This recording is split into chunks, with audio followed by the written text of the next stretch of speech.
Okay. Hey everybody, welcome back to Mob Vlog. Adam Flowers here. It is Wednesday, May 18th, and we are live with Red Wemette. And it's that day that we do this. It's Rednesday. Welcome back, Mob Vlog.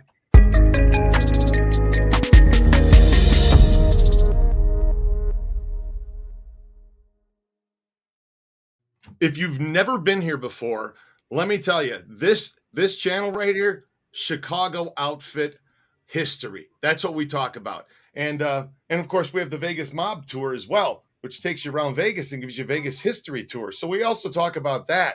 And, you know, people have been saying some pretty good things about the Vegas Mob Tour.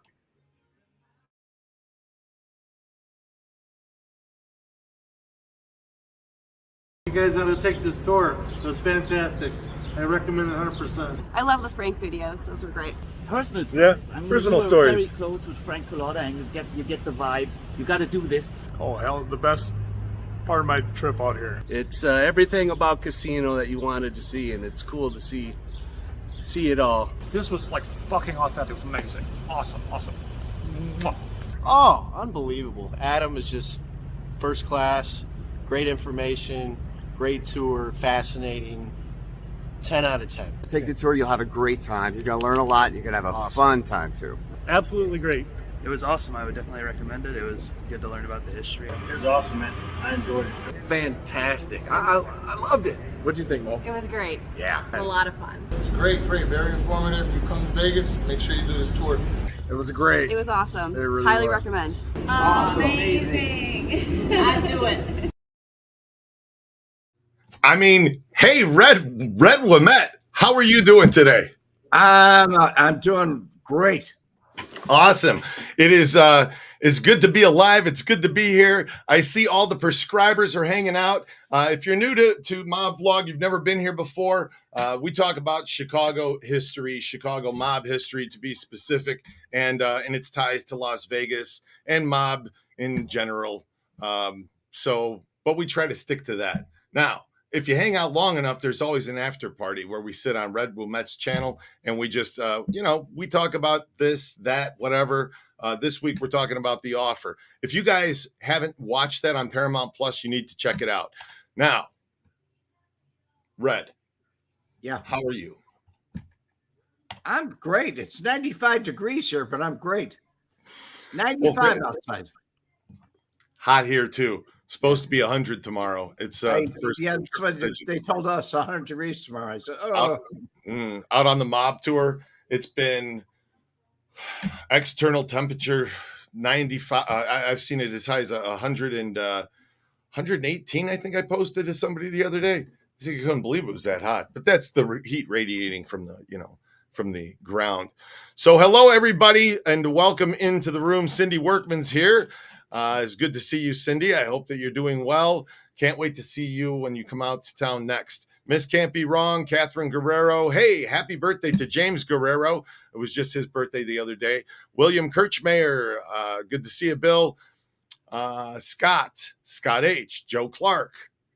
Good to see everybody. Jim Yeager, Carl Foster, Uriah Hittite. Let the Blueberry Bash begin. Uriah Hittite. Maybe that's how it is. Hittite. Anyway, I'm the butcher, so I'm not going to get all these right. Brian Glade, Keith Helton, Pew Pew Guru. I'm going to try though. Okay, John Wallace. It's good to see all of you. And yeah, we're Douglas Shriver. We're going to be talking about all kinds of things. Brent, good to see you in here. The Duke of Dunhurst, Northside Drive, Big Tuna. That was your little sister that was just in that commercial up front. Cody Stella, it's good to see you. Ted Ferguson, Black Hat Music, William Davidson, geez, Bar Light Broker. All of you guys are in here. Luminous Grin, hello. Chicago Joe, Randy Rhodes, Greg Polly. It's good to see all of you guys. You know what, Greg, you're not in that front. That's the one that I didn't get in there. I knew I was missing one. Leanne Rolling Along, Chain Weaver, it's good to see you. All of you guys, Dumbo, David Grimpy, John Ciccio, Di Porzalo, Don Vito, Cassie. Oh my God. There we go. Cassie Farrow. No, I got this wrong last week. Look, and they popped in together right there in the same Cassia Farrow, I think. Cassia Farrow. Kathy Jean. Miss Can't Be Wrong. You're back again. Ricky Delta, John Calgiros, all of you guys. It is good to see you. I did have a shave, Ricky Delta. It was, I shaved a little bit. Allie was like, I should make it a little shorter. And then it's like, well, is it too short? Anyway.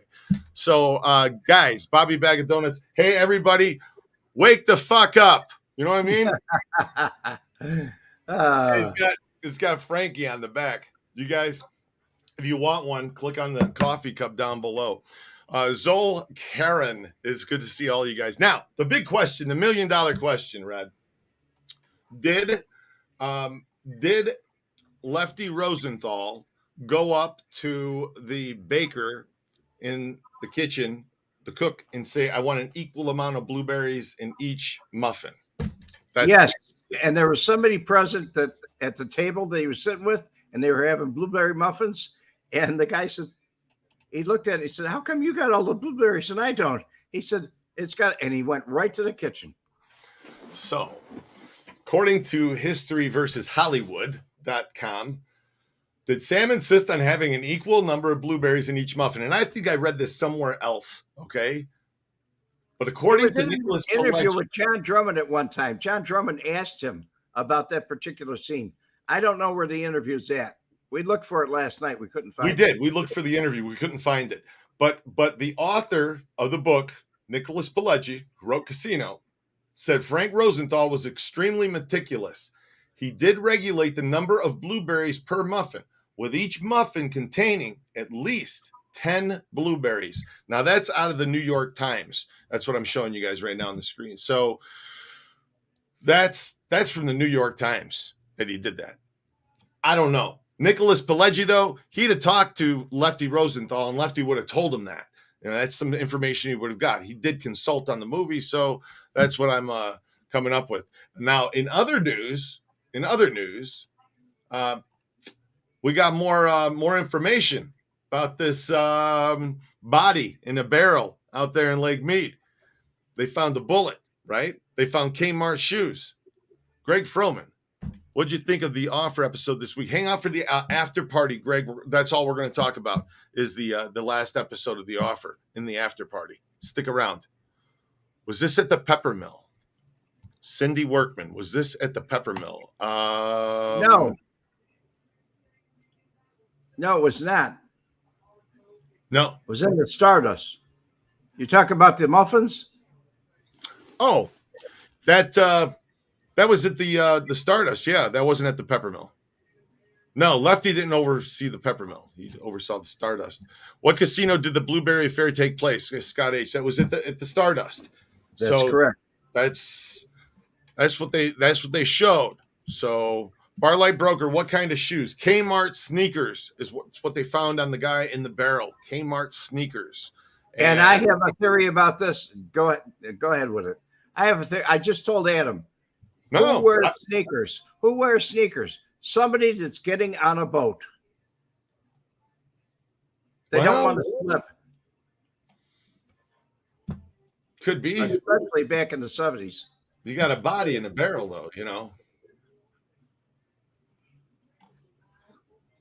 I mean, so here we got it. They've narrowed it down. So some speculation centered that George J. Vandermark, a gambling machine cheater trusted by the mob to oversee its slot machine operation at the Stardust Casino, which was out on the Vegas Strip, that is, before he double-crossed them.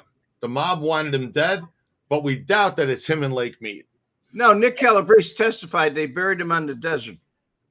George Vandermark? I believe he did. Okay. There's William Crespo, a drug runner who turned state's evidence after he got busted smuggling cocaine. He was set to testify against a former insider from a mob-controlled casino company, but never made it to trial. So Well, Bill Crespo could have been our candidate, but the leading candidate for the man in the barrel is Johnny Pappas, a Chicago native and veteran Las Vegas casino host. And related to Eugenia Pappas. He's related to her. Okay, we'll get to that in a minute. We can reasonably, by virtue of his owning a boat on Lake Mead, place him at the scene of the dumping grounds around the time of the murder may have occurred. The thread that strings these three men together is they were all linked to the most powerful Las Vegas mob operation at the time, the Argent Corporation, a front company for an organized crime operation that ran some of Las Vegas's top gambling operations. And if that theory holds, it may also lead us to a likely killer, one of the most notorious enforcers in mob history, Tony Spilotro. This ruthless murderer was brought back to life as the fictional Nicky Santoro, played by Joe Pesci in the 95 mob movie classic Casino, November 22nd, 95, to be exact. And Spilotro was considered a suspect as a perpetrator or director in almost 20 mob-related murders and disappearances from 1975 to 1977. 20 in 2 years. Busy guy. Yeah. His weapon of choice was a 22 caliber pistol equipped with a suppressor and fired into the victim's head, because that's a good place if you want them dead. If you fire it into their arm, no good. Not going to kill him, Red. You and I both know that. You got to put it against the head. Not only that, there's no splashback. If it was a larger caliber, it would be a splashback. There'd be blood all over the place. A 22 just goes straight in. Argent Corporation and the Las Vegas bloodbath. Since the mob's arrival in the 40s, the city was regarded by America's crime bosses as an open city, a place where crime families agreed not to fight over turf, and often did in cities like New York and Chicago. Chicago originally, but then they kind of got it all together in Chicago, right? Yeah. Oh, yeah. So, I mean, that's an accurate statement, but eventually they did kind of get it all together. Well, they had muscle out there. They had Marshall Cafano out there. And, when he was in prison, there was a lapse. There was a vacancy. When Tony went out, it was like, there's a new sheriff in town. In the 70s, the Chicago Outfit and Organized Crime Syndicate, based in Illinois, that dates back to the days of Al Capone in the 20s, established a major presence in the city after consolidating power for decades. Argent Corp had become a major player in Vegas, owning the Stardust, Hacienda, and Marina hotels on the Strip and the Fremont downtown. And what was the other one, Red? There was a fifth one that we just saw somewhere. There was a fifth thing they owned, a marina or something, right? That was the marina that they owned. It was a Teamsters loan. And it was on Lake Mead. See, I didn't know about that fifth one. Yeah. Lefty Rosenthal, played by Robert De Niro, was hired to run the Stardust, the crown jewel of the Argent's criminal empire. The mob stole or skimmed a percentage of those revenues and delivered them to crime bosses in Chicago, Kansas City, Milwaukee, and Cleveland, transported by Phil Ponto, Joseph Tellerico. Skimming the hotel that burned down on the marina. It was a hotel and marina on Lake Mead, where Pappas had his boat. He was overseeing it. He oversaw the motel. Okay, got it. So George J. Vandermark, the slot machine scammer who tried to cheat the mob. So what do they say about this guy? When news about the body in the barrel at Lake Mead broke, the first name to come to mind for a long time by Las Vegans was George J. Vandermark, who vanished in 76 while being pursued by the Chicago Outfit. Vandermark was hired by Lefty Rosenthal in 74 to oversee the slot machines at the Stardust and the other three Argent-controlled casinos. But he was really just there to run the skimming operation. Vandermark facilitated the skimming of between $7 million and $15 million worth of coins from the slot machines. but the Nevada Gaming Control Board found out about the operation in 1976. Nevada gaming regulators subpoenaed Vandermark as a witness to the crime, and he fled to Mazatlan, Mexico. He went to Mexico. So he was rumored to have ended up in Costa Rica. Thanks for letting me think on the fly.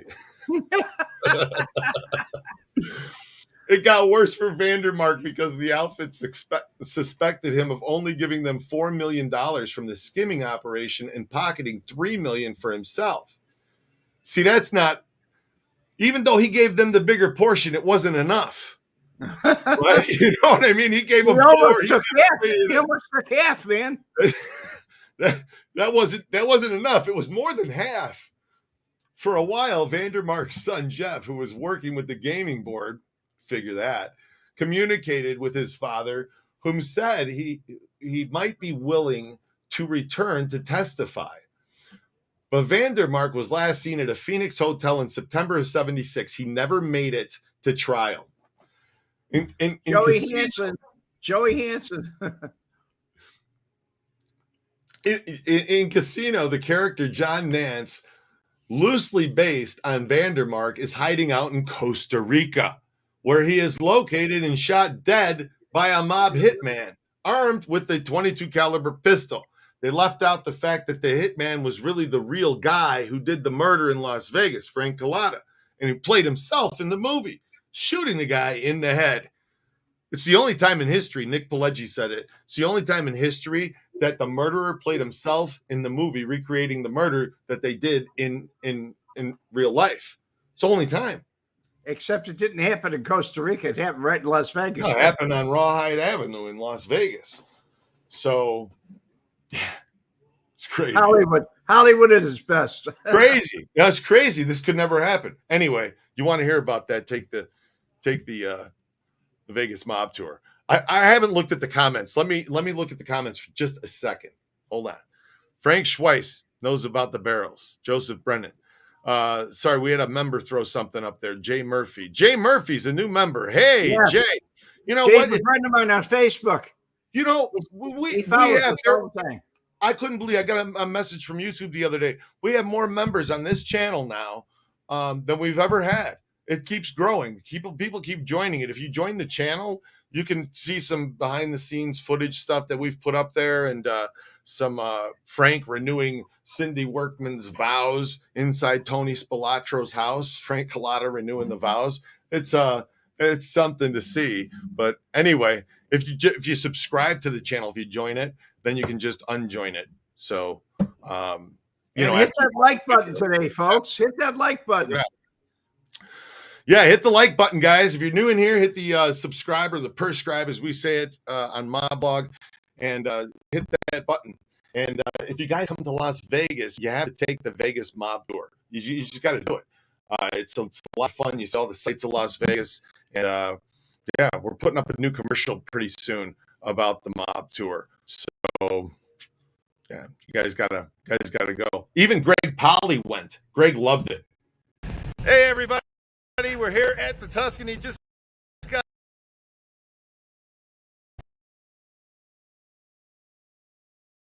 to actually see all of the locations live as you're rolling by. Great job here, Adam, on giving us the narration right on score each time, every block, every stop sign. You had it going, man. Well, thanks, man. Appreciate you. Thanks for taking the tour. And hey, happy birthday. He's 70 years old today. That's good for 70. Yeah. Take care, guys. So, thanks again for hanging out, Red, this afternoon with You're welcome. You're welcome. It's always cool having you on and doing this. This is fun. I look forward to Rednesday. I do too. I think a lot of the prescribers do. You know, hit a 1 if you guys do look forward to today. Hit a 2 if you don't. Put that in the comments. See that? Let's see if anybody hits a 1. They're just going, Adam's going to mess with algorithms, get everybody to push some buttons and make the video get shown more. And that's right. Smash the like button. Damn right. That's what we do around here, right? That's what we do. All right. So, Chicago Joe 122. Funny guy. So, he looks like a young 60-year-old. You're right, little Miss Polly, definitely. Pew Pew Guru, he 1 and 2. He does and he doesn't, you know. I kind of don't sometimes too. You never know. You know what I mean? Some days I'm like, this is going to have to sit here and talk to Red again. I'm just kidding. Never. All right, back to Vandermark. So, however, based on federal court testimony, the outfit hitman turned witness, Nick Calabrese, claimed to have cleared up the mystery surrounding Vandermark. Calabrese said the outfit learned that Vandermark was hiding out at the luxury hotel in Phoenix, the Arizona Manor, owned by outfit associate Emil Vaci. Emil Vaci. Emil Vaci. Jesus. It's not Vaci. Right. Looks like a Vaci. It's Vaci. He was in Family Secrets. Emil Vaci. They sent hitmen John Feccarata, I got it right that time, guys, and Jimmy LaPietra to meet up. LaPietra. Jimmy LaPietra to meet up and kill Vandermark. The pair buried his body in the Arizona desert, Calabrese said. Vandermark's body has never been found. In April of 1977, just 1 month after Adam Flowers entered the world, his son, Jeff, was found murdered at his Las Vegas apartment. Las Vegas police investigated, arrested, and suspected and concluded with certainty that the motive was robbery and not tied to his father's activity. No, they beat him to death. Okay. They beat him to death. And left him there. It was a robbery. They picked up the suspects. They were tried and convicted. So we don't think that that's the guy. No. Okay. Definitely not. There's William Crespo. I know a guy in town. He's a Chuck Crespo. Probably not related. The drug runner turned rat who never made it to trial. William Crespo was a former resident of Puerto Rico who was arrested by the federal agents in Las Vegas in 1982 after he was caught flying in from Miami with $400,000 worth of cocaine. Many details about this man may have been lost to history, but it's possible he had some valuable knowledge about the Argent skimming case. Given the evidence against him, Crespo accepted an offer of immunity to become a federal informant and protected witness to testify about the multi-million-dollar drug ring which he was involved. The U.S. government spent $13,000 for his relocation and living expenses, and his testimony before a federal grand jury helped lead to the indictment of 10 defendants, including Victor Greger, a former Argent executive. Then Crespo, set to appear at trial, vanished in June of 1983. With Crespo a no-show, the federal judge had no choice but to drop the charges against the 7 defendants who pleaded not guilty. You hear that? Yep. Crespo was going to appear and he vanished in 1983. He was going to be at trial. You know who was in town in 1983? Huh? Making people disappear? Siegfried and Roy. Huh? Yeah, right. Siegfried and Roy. That's who made him disappear, right? Then there was Tony Spilotro. There was that guy too. Yeah, he was there, but I don't think that was him. A little less flashy than Siegfried and Roy, but, you know, capable of making people disappear. Johnny Pappas, the Vegas casino veteran with the Lake Mead boat. Now, this sounds like I got my money on this guy. I got my money on him, and I think they'll solve it. I think the DNA will match, and it'll be solved. All right. Johnny Pappas. He's the Vegas casino veteran with the Lake Mead boat. Johnny Pappas is the leading candidate for the barrel murder victim due to several key factors, as reported recently by longtime Las Vegas journalist John L. Smith, who knew him as a child. Said Johnny Pappas, born, you got to be kidding me, Red. No, I'm not. Panagiotakos. That's right. I told you I couldn't pronounce it either. Johnny Pappas. Now I know why they called him Pappas. Panagiotakos, if I remember correctly, found employment in the casino industry at the Castaways, Las Vegas, Hilton, and Caesars Palace. That was written by John Smith for the Nevada Independent. By the mid-70s, Pappas was managing Lake Mead's Echo Bay Resort, a Teamsters Central States pension fund finance project for the Argent Corporation that Tony controlled. So he's managing this thing out at Lake Mead at Echo Bay. Now, Echo Bay Resort, now closed, was a hotel and a boat launch. Pappas also owned a boat docked at Lake Mead. On August 18th of 76, the day he disappeared, Pappas told his wife he was going to JoJo's restaurant at 1531 Las Vegas Boulevard South near downtown Las Vegas to meet someone interested in buying his boat, selling his boat. 4 days later, his car is spotted in the parking lot of Circus Casino on the Strip. And who owned a haberdashery at Circus? Haberdashery. Is that what you just called it? A haberdashery? That's what Tony always called it, a haberdashery. Anthony Stewart's Limited, and that was Tony Spilotro's place. Right. Circus. How long it was there, I don't know, because he eventually shut that down and he opened up the Gold Rush over on Sahara, which is right in between. Well, it's an empty lot now, but it's next to the Golden Steer. So police who confirmed Pappas had underworld connections investigated his disappearance, but found no trace of him. Did the outfit fear that Pappas might have something to reveal about the then unfolding details about skimming at the Argent corporations or at the Argent casinos? If so, they had a motive to rub him out. I like how they said that. Did the outfit fear that Pappas might have something to reveal about the then unfolding details about the skimming at the Argent casinos? If so, they had motive to rub him out, which is exactly what I just read. It wouldn't be much of a stretch to speculate that they may have lured him to his death by setting up the ruse of a potential buyer of his boat. He was close to Tony. If he was operating the skim, he was close to Tony. And Tony was supposed to protect the skim.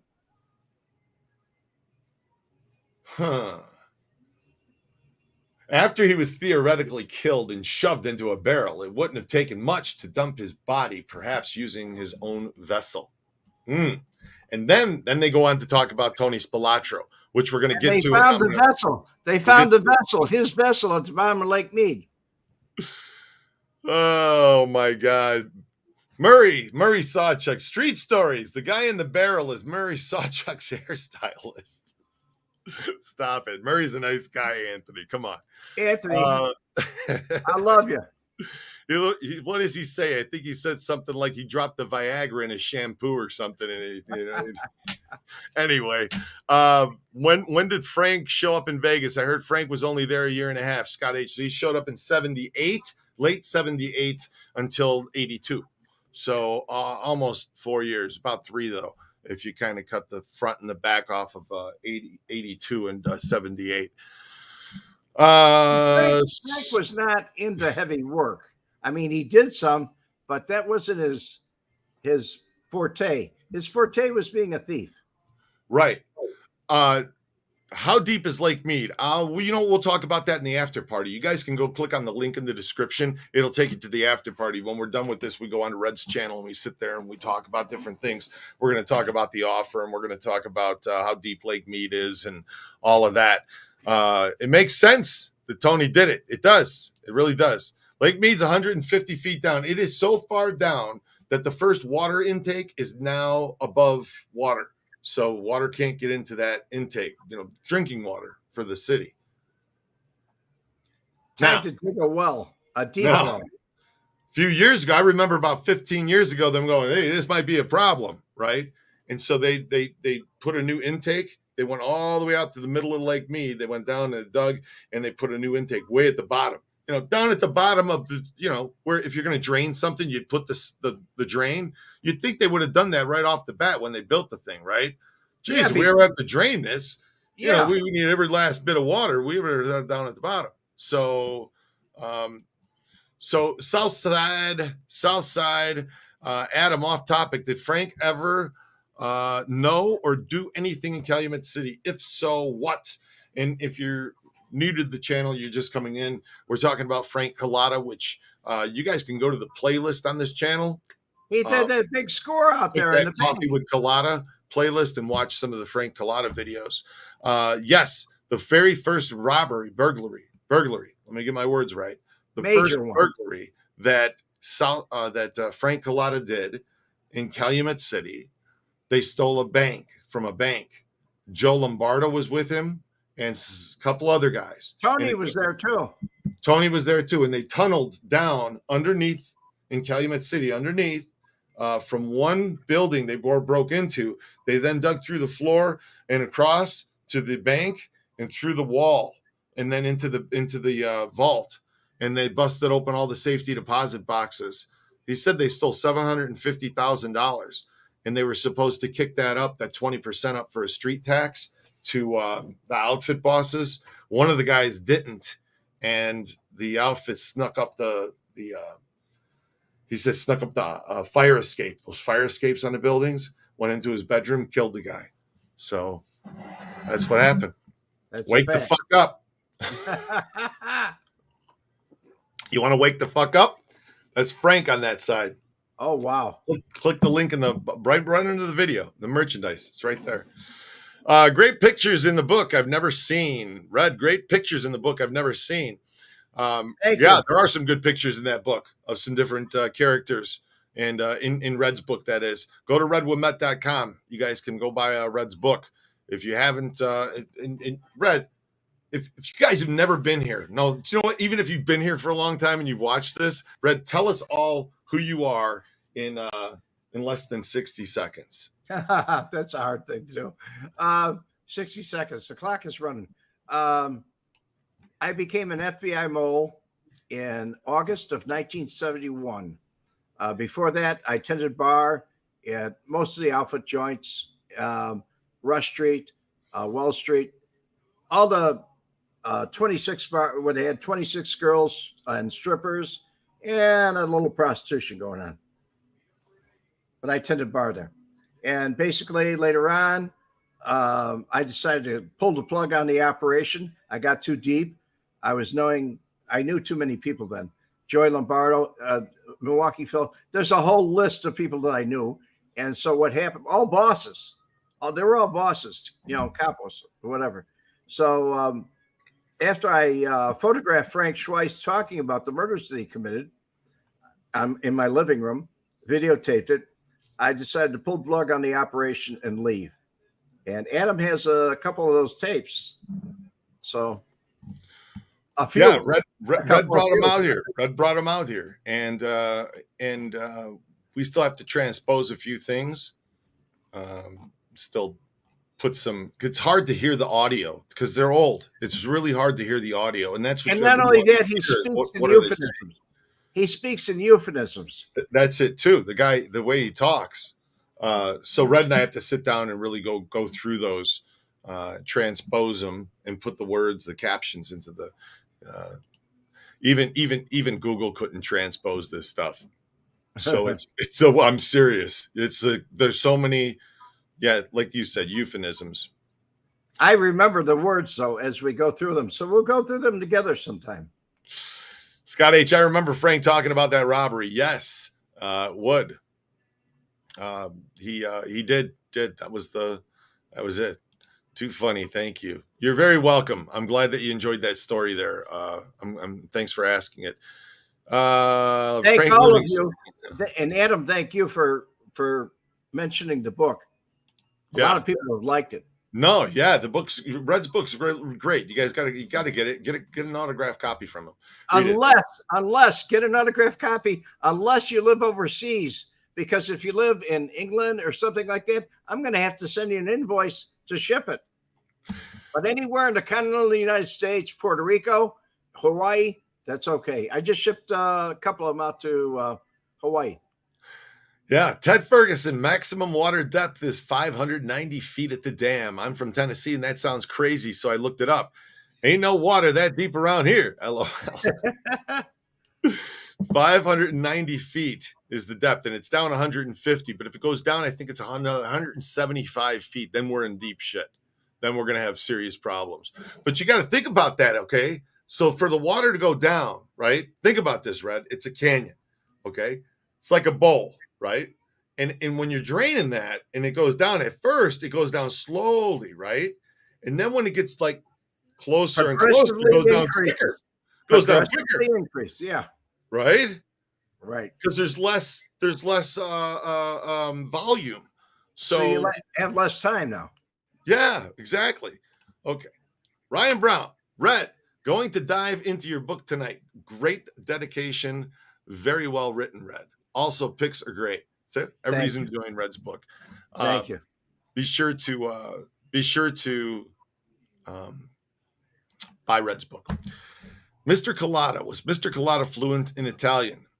Is his cookbook still available? Trace, yes. It's Frank Cullotta's Greatest Kitchen Hits, I think is what the title is exactly. Frank Cullotta's Greatest Kitchen Hits, yeah. And that's go to Amazon. You can grab it there. We should put a link. I put a link after the video's done live. It's a good book. It's a good book. It's a good cookbook. So, Chicago Joe, we call that a funnel. Very funny. A funnel. Yes, a funnel. Oh my God. That's what that is. It's a funnel. And here's a question. that's what I was trying to explain. Hey Adam, I like your t-shirt. Cindy, thank you. I'm going to have them available on here shortly. So you guys, I want one. I've been asking for them. Put them up to her shirt. Yes, we're going to put them up there. I'll put them up soon. Did Rick look like that kid in his military photos? Yes, I sure did. It's in the book. Don Vito, Cascioferro. Adam, can you still make pizza the way Frank Cullotta taught you? It was his family's way of making pizza, I believe. Yes, of course. Of course. Can still make it that way. And that stuffed pizza that we made, that was good. It's the sauce. It's all about how you make the sauce. It really is. Adam, I get a kick out of this. Some people call it gravy. Frank called it sauce. In 71, he was 10 years old, Keith. Okay. Keith Helton. I'm a dinosaur, Keith. 71, that would make you about 66, 67, Keith. You're a little older than me. Rick Charlton. Hey, it was good having you on the tour. Adam, do a deep dive into that church from the tour. Oh, hey. Okay. So this is crazy. And you know what I did? And I talked about it the last 2 tours. Rick noticed this, and I've never ever noticed this. This is the craziest thing. So there's a church out here. It's the Guardian Angel Cathedral in Las Vegas. It was put up by Mo Dalitz. He donated money to the church. And he donated money and land to the church. It was built right next door to the Desert Inn Casino. So that property was, and he hired these artists, and in the stained glass, hold on. All right, I had to type in that. So in the stained glass, there's casino chips. There's casinos. There's a city with what looks like a UFO next to a building. There's an atomic test symbol. It's this one. How is this really seriously? I'm going to the church's website and it's telling me it's a malicious site.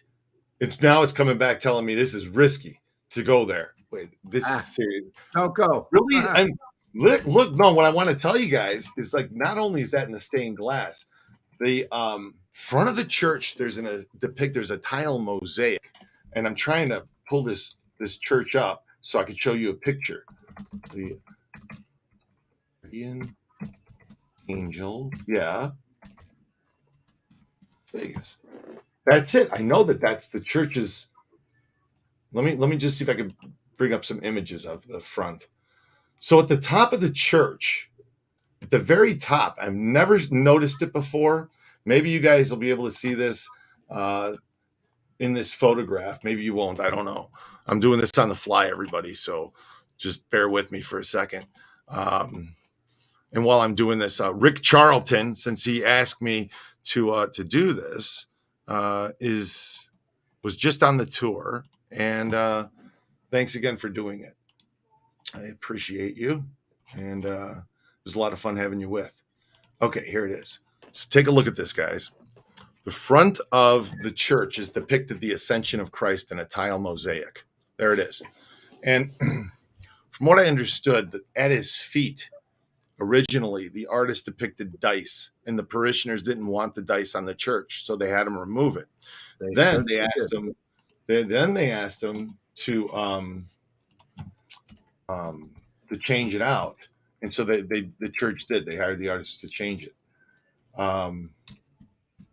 Then they wanted him to change the stained glass inside the church, and the church wouldn't bend on it, and they left it in and said it's going to stay. So here's what the stained glass has. Now, what I never noticed that Rick pointed out was at the top, the very top, right here, okay, above Christ. Do you see the triangle above him right there at the top? See that, Red? Yes. Okay. In that triangle, I wish I could zoom in on the picture, but in that triangle is the all-seeing eye. Right. I saw that. It's the all-seeing eye in the middle of that. Masonic. It's like a Masonic symbol. It's a Masonic symbol. Some would say even a Satanic symbol, right? Well, it is a Masonic symbol. The ever-seeing eye. Isn't that weird to put on a Catholic church? You don't find that strange? Since they're not Masonic, they're Knights of Columbus. It's strange. That's a strange ass thing to have on a church. But here's the stained glass. See in the stained glass? So in the stained glass, what is it strange in Las Vegas? Tell me, what is it strange out in Las Vegas? Look at this. You got the Landmark Casino, the Hilton, the Stardust. You got the Sands. You got all of this in here. It's nuts, right? And I'm telling you, if you look at the whole piece, there's casino chips. There's all kinds of stuff. So that's the deal with the church at the Ryan Brown. If I'm ever in Vegas, I'm making it my mission to meet you, even though I can't do a tour. You're a great guy with a huge heart. Ryan, why can't we do a tour? We can still do a tour, buddy. We got to figure it out. If you can get around somehow, I can get into a vehicle with you and we can go do a tour. All right. So, well, trust me. Keith Osborne has something. I got a tablet, man. I can play the videos that I normally play in the tour. I'll play them for you on the tablet, man, while we do it. Just let me know. I'll make room. I'll make time. Chicago Joe. Keith, Goodfellas. I'm stirring. He's stirring? All right, Chicago Joe. The sauce is the boss. Big tuna. You're right. That's how it goes. Sauce is the boss. It's pagan. Keith Osborne. See, we're talking about this. The upside down V-shaped arch is also a Masonic symbol. Whoa, but the Bruce upside City down V-shaped arch. Bruce City came up with something. Here, read Bruce City's comment. Bruce City, belonging to a Masonic order is morally illicit in Catholicism. Masons are enemies of the church. That's what I mean. It's how the hell did they have that on the church? It's crazy, isn't it? They had their Knights of Columbus. I never Bobby Bag of Donuts. If I could do the tour, anybody can. Bobby, you were a trooper, man. At the end of the tour, Bobby, he had to get out. His knees were starting to hurt him, and he was like, "Can I get out?" I was like, "Dude, it'd be like 10 minutes, man. We got him back so you could." So if Bobby can do it, right, anybody can. Don Vito Cascioferro. Masonry is not satanic at all. People fear what they don't understand. That's true. Okay, that is true. Propagandists. As a third degree, I can tell you. Catholics and Masons don't like each other. Frank Knack. So not exactly. No. Masons are evil at the highest level, and the rest are clueless sheep. Barlight broker. Man, do we have? I guess I'm a clueless sheep. Do we have some controversy here about this or what? This is really crazy. The all-seeing eyes, Christian churches reference to cult Illuminati, and was the mob in Chicago with the 1%? Huh? I don't know. Mob in Chicago. Louis, Wow. I don't know. Oh, Scott H. I know more than you know. Here we go.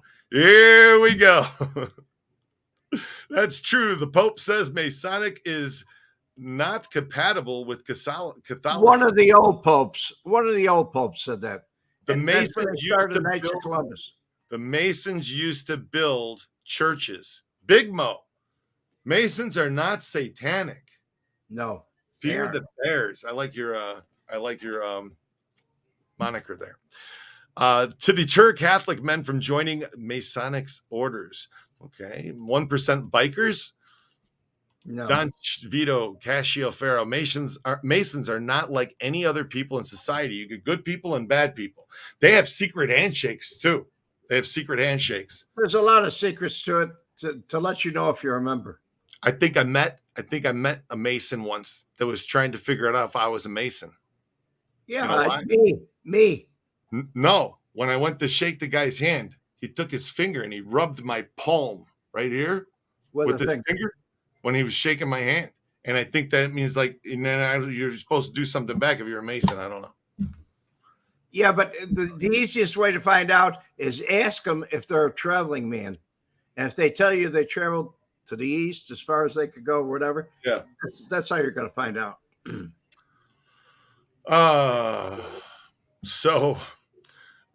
Big Tuna. I was a first degree Mason a long time ago, and it just wasn't for me. Some weird stuff going on over there. A lot of people leave.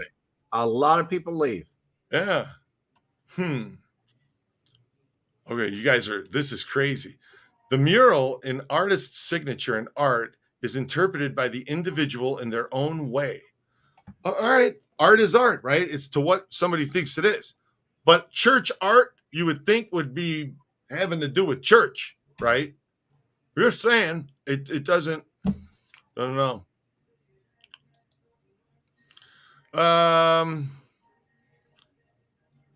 Mason from the Order of Nimrod and the Secrets of Solomon, 7 Sciences, the higher orders is satanic. Rick Charlton. See, Rick was telling me on the tour, he's like, this is satanic stuff up here. So Scott H. agrees. That's the secret handshake. We only believe what we're not educated about. And somebody writes an article or does something, and people believe what they hear, what they read. If you get involved with anything, you should use your own firsthand information. Sure. Sometimes art has hidden symbols. Always. I just watched the movie last night with Allie. It was Uncharted. PlayStation. It's a video game. They made a movie about a video game. Anyway, the PlayStation produced it. It was really good, and it was all about hidden this and that, and like National Treasure with Nicolas Cage. Anyway, let's talk about Tony Spilotro. Okay. Let's finish this up because we got this far through it, and we only have like 10 more sentences. So back to what this is saying here, and let me just drop that banner down. Okay. Thank you, Mo. Big Mo, and that is coming from a past master. Yeah. 33 degree. Got it. Lewis Cole, rumor is yes. Miss can't be wrong. I'm just going to. Okay, here we go, guys. So Tony Spilotro, the mob enforcer who met his own all untimely end. If the victim in the barrel was Pappas, Crespo, or even Vandermark, most likely Pappas, though, right? Right. I got my money on that. Okay, then the director of Lake Mead murder might well have been Tony Spilotro. The outfit sent him to Las Vegas in 1971 to watch its secret casino interests. He was making sure nobody skimmed the skim. He soon expanded into the street rackets with his gang of burglars, bookmakers, jeweler fencers, and hitmen, also known as the Hole in the Wall Gang, headed up by Frank Cullotta. In the mid-70s, Spilotro worked behind the scenes to ensure the millions in cash siphoned from the Las Vegas casinos made its way to the crime families in Chicago, Kansas City, Milwaukee, and Cleveland, which is kind of true, but they there was a skim that was going out of the Tropicana as well, which was the Kansas City skim. There was 2 streams of skim. Gary Jenkins explained it one day. Anyway, and suspected mob hits were happening across the country at the time. In 1977, FBI agents from Las Vegas, Los Angeles, Chicago, Detroit, and New York gathered in San Diego to discuss a baffling rash of nearly 24 alleged contract murders nationwide. Each of the victims died from a shared method or one or more nearly point-blank shots to the head from a .22 handgun, a favorite implement of hitmen because of the slugs enter the skull without blowing out the back blood and brain matter. There's no back blow. Is that what they call it? Back blow? Yeah, you don't get any blood or brain matter on you. Blowback. No, Back yeah. blow. Okay. That's what they can. There's no blowback. Back blow. Imagine that. You know, we want to do this, but Tony, You're I not, don't you're want not a to shooter. You never shot anything where the blood and everything went all over the place. look, Tony. We got to kill the guy, and we're gonna do it in my Cadillac. But listen, I don't want to get any back blow on the seats because then it's gonna be messy to have to clean up later. So be sure to bring a 22, would you? Because you know, seriously, Red. That's what they used on Ken Edo. Yeah, look how well that worked. The bullets bounced straight off his damn head, right? And this was Frank used on what's his name? There you go, listener. Yeah, see, same thing. Without blowing back blood and brain matter. Arrested after a time and sometimes brought to trial, Spilotro was never convicted of a homicide. Believe that? Never convicted of anything. No. Tony was getting away with everything. I mean, He didn't everything. do any time in jail either. No, he didn't do any time. He's just, that's it. He gets away with this, gets away with that. That's Tony for you. You know who was helping him with all that? Oscar. Yeah, you know, here, look at this video. You'll even see One of Oscar the with finest Tony. lawyers. One of the You'll finest see- lawyers. You'll see him right here with him. This is cool. Watch. The name of Tony Spilotro has attracted the attention of law enforcement officials, some of whom think Spilotro is the most cunning and dangerous member of the crime syndicate. In 1963, Spilotro was accused of the murder of a loan shark. Spilotro was acquitted when his co-defendant was shotgunned to death. In 1979, Spilotro suffered 2 convictions for filing a false loan application. The sentence, a $1 fine. In 1974, Spilotro was arrested here in Las Vegas for murder. The case was dropped. Later that year, Spilotro was accused of defrauding the Teamsters Union. All of the defendants, including some of the top men in the Chicago mob, were acquitted after the untimely death of the prosecution's star witness. A 1981 racketeering case is still pending in court. Prosecutors were appealing that case. In 1983, Spilotro was tried for the torture murder of 2 Chicago street punks. He was acquitted. There were at least 15 other arrests, not a single conviction. Law enforcement officials had yet to beat Spilotro in court. A longtime Chicago mob observer reported, "Some predict Tony will take a big fall someday, but it hasn't happened yet. So far, Spilotro has lived a charmed life." That charmed life ended last week. If the killers follow true to form of most mob hits, Spilotro's murderers will likely go unpunished. Mark Fierro, Eyewitness News 8. Okay, so Frank Livingston, that was Nancy in the video, Tony's wife, and Nancy is still alive. But listen, I wouldn't do that. Just feels like exploiting. That's cruel. Yeah, That's cruel. I would to talk to her about what? Talk to her about what happened with. I mean, you know what I mean? Come on, who do you think? Can you imagine her shame? Do you think Can he you knew imagine when he her left? shame? No, that's not cool. That's just not. I just don't. So, all right. So now that we cleared that up, arrested time after time and sometimes brought to trial, Spilotro was never convicted of a homicide. But his outfit colleagues, tired of Spilotro's high profile and constant legal troubles, beat him and his brother Michael to death in a suburban Chicago in 1986. Bensonville, to be exact. They buried the brothers sans barrels in an Indiana cornfield. What? They buried the brothers sans barrels. Sans barrels? What the hell does that mean? Is that something I don't understand? Sans barrels. I don't know. Chicago Joe, I will tell you this. After all these years, since 1986, it's not hard for me to watch them. It's a side of them I never saw. And it's not hard. Watching videos of Tony? Yeah. The Clark County Coroner's Office estimates it could take as long as a year to identify the body in the barrel. The investigation will include the examination of family's DNA. In the meantime, we will continue our research to solve this mystery. So there you have it, folks.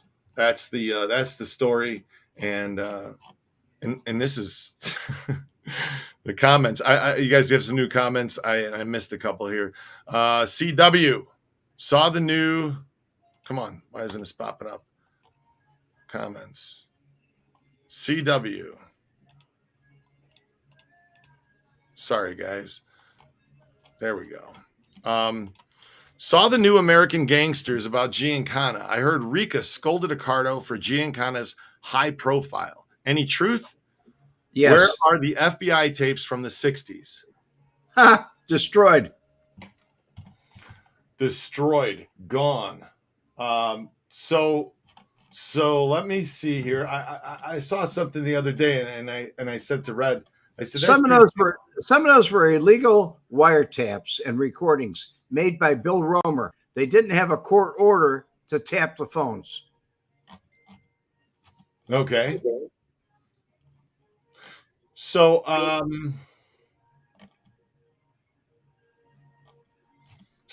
the hold on, you're excommunicated if you're a Mason in the Catholic Church. Wake That's up. Not true. That's not true. Not today. Not today. Years ago, in the 50s or 60s, it was a different story. But today, it's like, sans barrels. Gotcha. Without barrels. Thank you, guys. I'm so without barrels, right? So not like the way that the bodies were found out in Lake Mead recently. So that's just to get that cleared up. So the guy in the movie Casino has the heart attack at the end and he drops dead, right? And they said because he found all of the files in his house. What was his name in the movie? The character's name? Artie Piscano. Artie Piscano. Artie, yeah. Artie Piscano. So did Artie Piscano die of the heart attack when the FBI found mob records in his home? Did that really happen like in the movie? Hollywood fiction. Listen to this. No, it didn't really happen. The Casino movie character Artie Piscano was based on Carl Tuffy DeLuna. The raid on his home happened February 14th, 1979. So this was Tuffy DeLuna out of Kansas City. Unlike what's depicted in the movie, Tuffy didn't die of a heart attack during the raid. He was sentenced to prison for his participation in skimming the Vegas casinos and was released in 98. He died 10 years later on July 21st, 08 in the Kansas City, Missouri. So, yeah, Tuffy DeLuna, Artie Piscano. So, what the hell, Red? What an afternoon. Yeah. Yeah. A fast one, too. Quick. I mean, well, there was something to, talk about. There always is, right? Don Ciccio, D. Porzello. Romer's wiretaps were illegal. You're right. They should were. have never been able to use the information against the guys. They couldn't use them in court. But they used them for information to see what was going on. Okay, everybody. Ryan Brown wants to know, who was the bookie loan shark that Tony was accused of killing in the 60s? Do you know, Red? I have no idea. I didn't know what he did. I think that was in the sorry, guys. I think that was in the in that newsreel that it yeah. He was accused of killing. Scott's making a joke here. He says, we forgot about the blueberries. See, here's the thing. No, here's the thing. It's all about the thumbnail. We figured it out. It's about the thumbnail. You got to have the right thumbnail, and then more people will click on the thumbnail. Now the content's going to go where we're going to take it, because that's what we do on Mob Vlog, right, Red? Yes, that's what we Just do. go wherever. Now you know what we're going to do. Now we're going to go do that over on Red's channel. So everybody have a great day. Red, thank you. God bless. I'll see you over there.